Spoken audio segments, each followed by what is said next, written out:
Oui, bonjour monsieur Mercis Mayangila. Je m'appelle Dongoye Momobutu.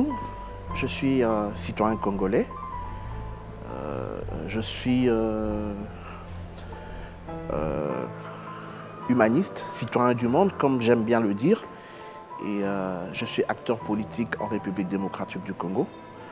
Et à côté de ça, je suis économiste de formation. Je tiens un cabinet de consultance en affaires et business.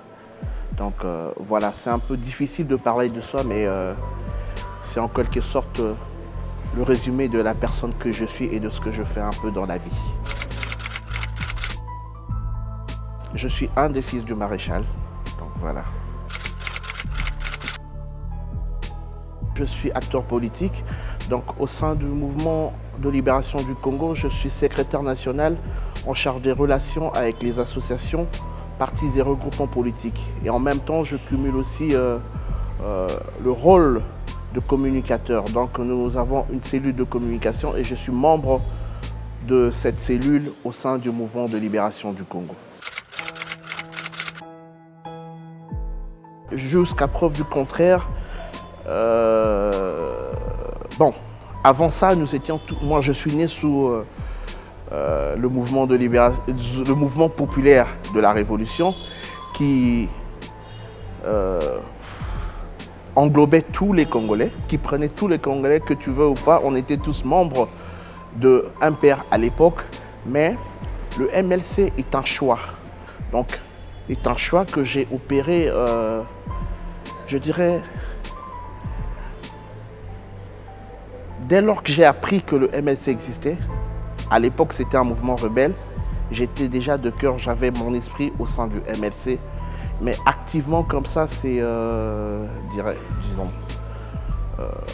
quand il y a eu les accords et quand le mouvement de libération du Congo est venu participer à la période de transition avec le format 1+4.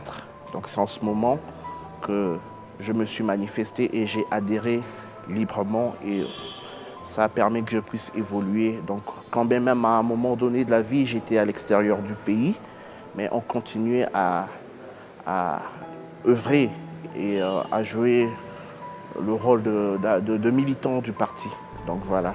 Donc ça date à peu près, je dirais 2002, 2003, quelque chose comme ça.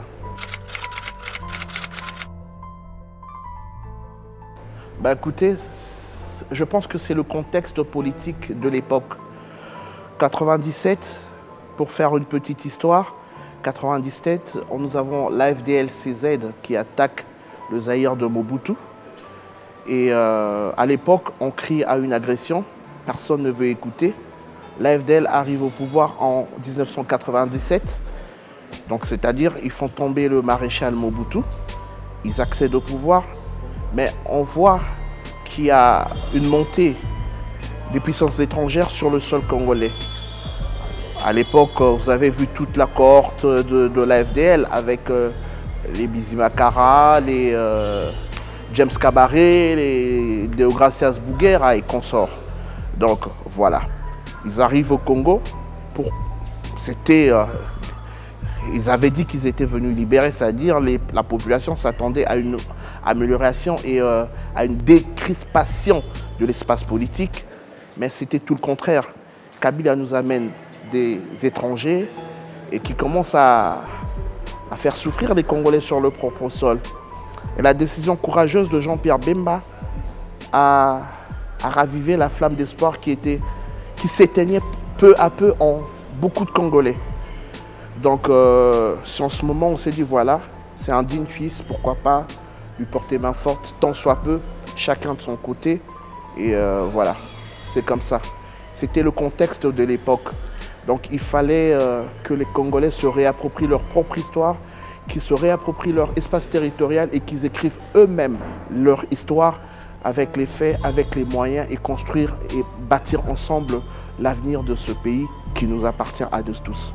Donc c'était un peu ça, c'était le contexte de l'époque et avec l'évolution des choses, le MLC a conquis le cœur de plusieurs Congolais Et aujourd'hui, le Congo, le MLC se compte parmi les grands partis de ce pays et qui n'a plus rien à démontrer à travers ses ancrages aux valeurs républicaines par rapport à ses prises de position du camp de la patrie.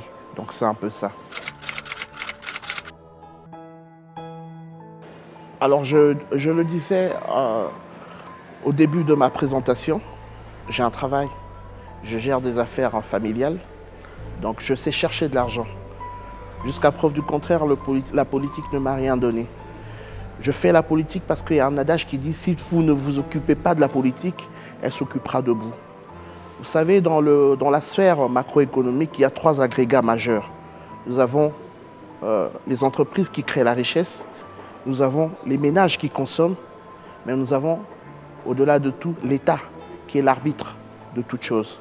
C'est-à-dire la manière dont vous dépensez votre argent, la manière dont vous vivez, c'est la politique qui déteint de la politique qui vient du sommet de l'État, c'est-à-dire de la volonté politique. Et donc, le comportement du citoyen lambda dépend de la politique gouvernementale de ce pays. Et jusqu'à ce jour, si les choses ne vont pas bien au Congo, c'est parce que les politiques n'ont pas encore défini une politique sociale nette, une vision claire qui va amener notre pays au bien-être social et au développement. C'est pour cette raison que nous avons des idées, associées à celles de notre leader Jean-Pierre Bemba. Nous estimons qu'à travers nos idées, en associant celles des autres Congolais, on peut mener à bien et sortir tant soit peu le peuple congolais de la misère dans laquelle il est en train de vivre aujourd'hui. Alors, je vais vous faire une petite révélation. J'ai 2 métiers que j'aime. Je ne sais pas où métier ou profession, mais je pense que je serai enseignant. Enseignant d'école primaire ou d'école chez nous ici secondaire. Parce que je pense que ce sont des personnes très importantes dans nos vies. Et je pense que la manière d'agir ou de penser aujourd'hui que moi j'ai adoptée, elle dépend entre autres de ce que j'ai reçu comme éducation au banc de l'école. Et je me souviens, mon maître de 5e, 6e m'a beaucoup marqué. D'ailleurs, il s'appelle M. Luvier, Louvounou. Donc, il m'a appris à être excellent. J'ai été un bon élève et il me poussait toujours à l'excellence. Je pouvais faire 88%, 89% et la période d'après, je retombe à 87%. 1% pour lui, c'était un échec. Il fallait que j'aille toujours de l'avant. Et je pense qu'il m'a beaucoup encouragé et je pense qu'on a beaucoup de choses à faire. Et au-delà de tout ça, avec l'évolution actuelle du monde, avec le dynamisme qu'amènent des nouveaux concepts tels que la mondialisation, l'écologie, tout ça qui suppose une interaction entre peuples, nous pensons que pour exister en tant que peuple, nous devons asseoir une très bonne éducation, nous devons apprendre à asseoir une très bonne politique nationale en ce qui concerne l'encadrement de la jeunesse et cela doit commencer de bas âge, raison pour laquelle je mets un accent fort sur l'enseignement. Mais à côté de ça, je suis fasciné par l'armée. Je suis fasciné par l'armée. J'aime beaucoup l'armée. Malheureusement, je n'ai pas emprunté cette voie, mais j'aime beaucoup. Mais néanmoins, je me contente de la formation d'économiste que j'ai. Et je pense qu'on a aussi beaucoup à donner dans ce domaine que nous avons suivi. Et donc voilà.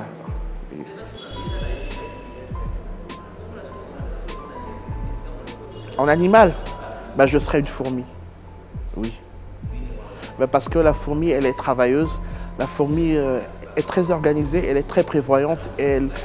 La fourmi résume en elle-même la gouvernance, la bonne gouvernance.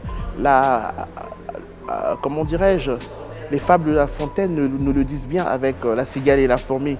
Donc voilà, je serais un animal, j'aurais choisi d'être fourmi.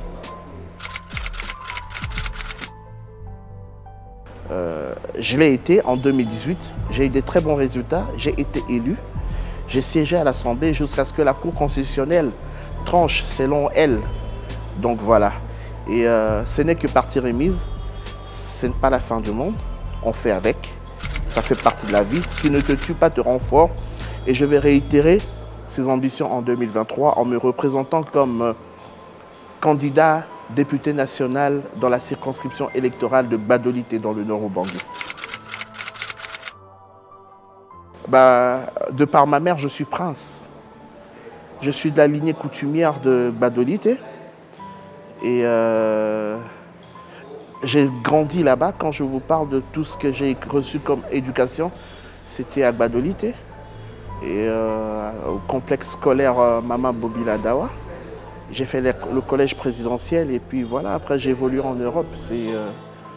Je me suis égalé à plusieurs, je me suis disant, j'ai compéti sous plusieurs horizons et j'ai valablement défendu les couleurs de l'enseignement congolais. Vous savez, dans toute bataille, tout le monde peut gagner. On ne gagne pas parce qu'on est fort, on ne gagne pas parce qu'on est intelligent, mais on gagne seulement parce qu'on a la bonne stratégie. Et stratégiquement, Gbado est vital pour moi. C'est tout.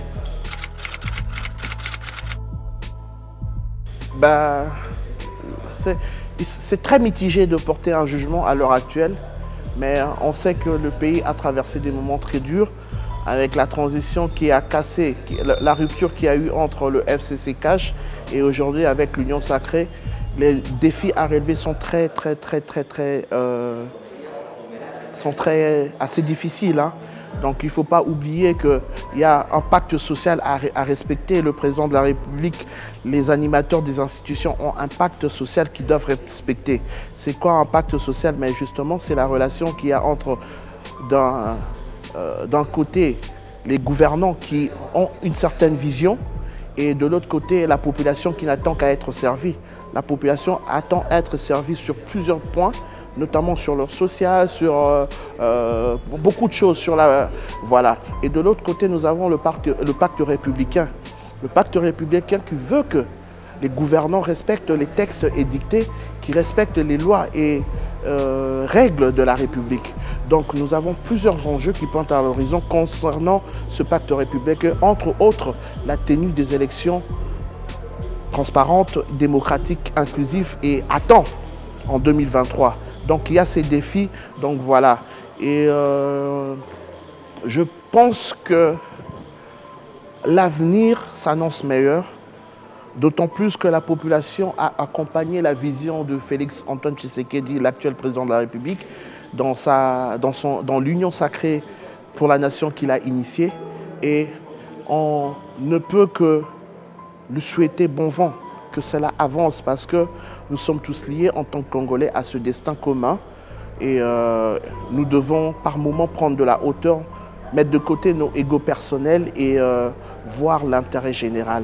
Et si les choses vont mieux, c'est le Congo qui sera grand, c'est l'Afrique qui sera grand, ce sont les Congolais qui seront bénéficiaires de la réussite du mandat de n'importe quel citoyen congolais qui accédera à la magistrature ou à des hautes fonctions de responsabilité dans la gestion de la chose publique. Alors d'abord, pour évaluer, il faut avoir avec soi toutes les donnes, il faut avoir tous les éléments pour pouvoir porter un jugement. Et je pense qu'il serait maladroit à l'heure actuelle de commencer à spéculer sur quoi que ce soit. Mais ce qui est vrai, il y a beaucoup d'avancées significatives sur le plan de conquête de terres, d'espaces autrement occupés par les mouvements rebelles et des forces occultes, si je peux me permettre de le dire. Donc il y a des avancées significatives et il ne faut pas oublier que cette guerre n'est pas une guerre conventionnelle ou traditionnelle telle que nous connaissons le concept de guerre. Cette guerre, elle est hybride. Elle contient en elle-même plusieurs éléments qui concourent à ce qu'elle soit appelée guerre. D'une part, nous avons des citoyens congolais qui se comportent hors la loi. De l'autre part, on a une invasion étrangère ou des groupes rebelles soutenus par des puissances étrangères. De l'autre côté, nous avons l'État islamique avec tous ces mouvements qui veulent instaurer leur califat dans une partie est du Congo. Une djihadiste qui ne s'est pas encore clairement prononcée, mais qui existe déjà sur terrain. Et d'autre part, on sait aussi que cette guerre a des soubassements, a des raisons purement économiques derrière tout ça. Donc il y a des multinationales qui soutiennent ça et cette guerre a plusieurs dimensions. Et nous devons faire confiance à nos FARDC qui payent de leur sang sur les champs de bataille. Donc je pense qu'il y a beaucoup d'avancées significatives et ce n'est pas le temps qui va déterminer la réussite. Laissons le temps au temps. Laissons les gens travailler. Si ça va prendre 1 année, 2 ans, 3 ans, pourvu que nous atteignions le but. Et pour cela demande, comment dirais-je, la participation, l'implication de tout le monde, de la population, qui doit prendre le courage de dénoncer ces gens-là, qui doit prendre le courage de soutenir l'action gouvernementale. Donc j'espère que, comme la volonté y est, les moyens sont mis en place et on ne peut que espérer la victoire du peuple. Justement, cette chaîne, quand je vous vois, vous qui êtes venus, l'équipe qui est venue en ma rencontre, je dis voilà, c'est ça l'avenir du Congo. Je vois une équipe jeune, une équipe talentueuse, pleine d'ambition, déterminée, courageuse et qui sait faire son travail. C'est tout ce qu'on demande au Congo et nous devons tous agir dans ce sens-là. Promouvoir la jeunesse, compter sur la jeunesse, soutenir la jeunesse et voilà. Et bien intégrer le processus, comment dirais-je, pour ne pas faire une redondance, mais nous devons bien assimiler cette intégration sociale qui doit être à la fois horizontale, c'est-à-dire nos aînés doivent accepter que les jeunes grandissent et ces jeunes, à leur tour, un jour accepteront que les plus jeunes qu'eux prennent leur place. Mais en même temps, nous qui sommes de la même génération, nous devons aussi nous accepter et nous compléter par les efforts, les compétences des autres aussi. Donc je crois en cette jeunesse. Merci à votre chaîne, merci à votre, je ne sais pas, responsable de vous avoir donné l'opportunité d'exhiber, de mettre sur la scène publique votre compétence et votre talent. En tout cas, plein succès à vous, courage et je dirais, vivez longtemps, tous à la Zalakaka. Merci.